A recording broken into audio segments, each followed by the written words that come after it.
Yok, evet.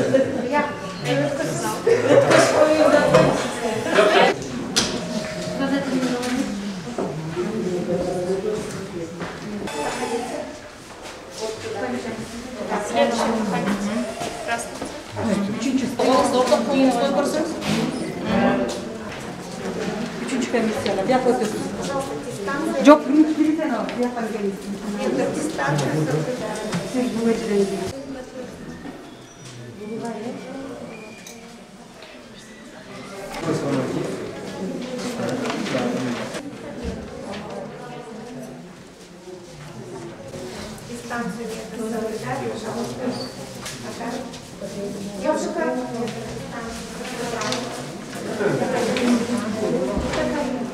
Вы посмотрите, вот как оформили самое вчера.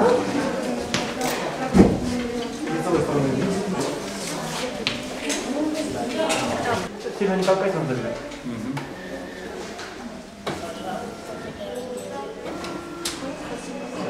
Все? Бүгүнкү күн биздин баарыбыз үчүн негизги майрам болуш керек.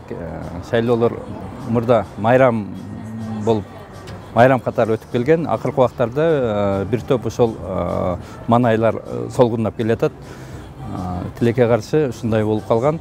Бирок биз ошол майрамдык маанайды жандандырышыбыз керек. Өзүңүздүн майрамдык маанайыңыз кандай? Албетте жакшы, эми бир аз толкундануу бар. Сөзсүз албетте мындай кыжалат болуш, башка эми жоопкерчилик чоң дегендей, бирок негизги маанайым бүгүн майрамдык. Кызым менен өзүм дайыма атасынын жанында жүрөт. Бүгүн азыр экөөбүз, бүгүн кызым экөөбүзгө чоң майрам, колдошмун. Шайлоонун ачык өтүш, таза өтүшүнө форма 2 деген эле башынан башталганда бул шайлоого шек жаратты.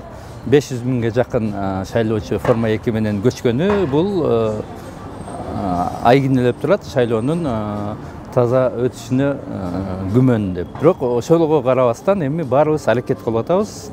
Таза шайлоо өткөзгөнгө баары бир эми бул форма 2 ушундай болуп калды дегенден алыс болуп аракет кылышыбыз керек таза шайлоо. Коомдук жарандар, журналисттер, башка байкоочулар, эл аралык байкоочулар баары карап турушат. Мүмкүн болсо шайлоону таза өткөзгөнгө аракет кылганыбыз бул туура болот. Бул шайлоо мурдагылардан айырмаланганы избирательный комиссиянын, ол шайлоо комиссиянын ичинде мурда мындай пачкалап урнага салуу же болбосо протоколго мынча өттү, шайланды деген бүгүнкү күндө жок. Бир адам бир добуш, 2 жолу эч ким добуш бере албайт. Бул дагы жакшы жагын айтсак болот. Шайлоо бир топ 10 жылдан мурдагы алдыга жылды десек туура болот. Ал эми мына сырттагы болуп аткан иштер дагы деле токтой элек. Подкуп же башка подвоз же жанагы форма 2 ушу кошкон шайлоо мыйзам бузуулар бүгүн кездешип атат. Буну да бара оңдошубуз керек. Шайлоонун жыйынтыгы кандай болот? Шайлоону өтөбүз буйруса, Кудай буйруса, Кудай деп турабыз. Ишеничтебиз.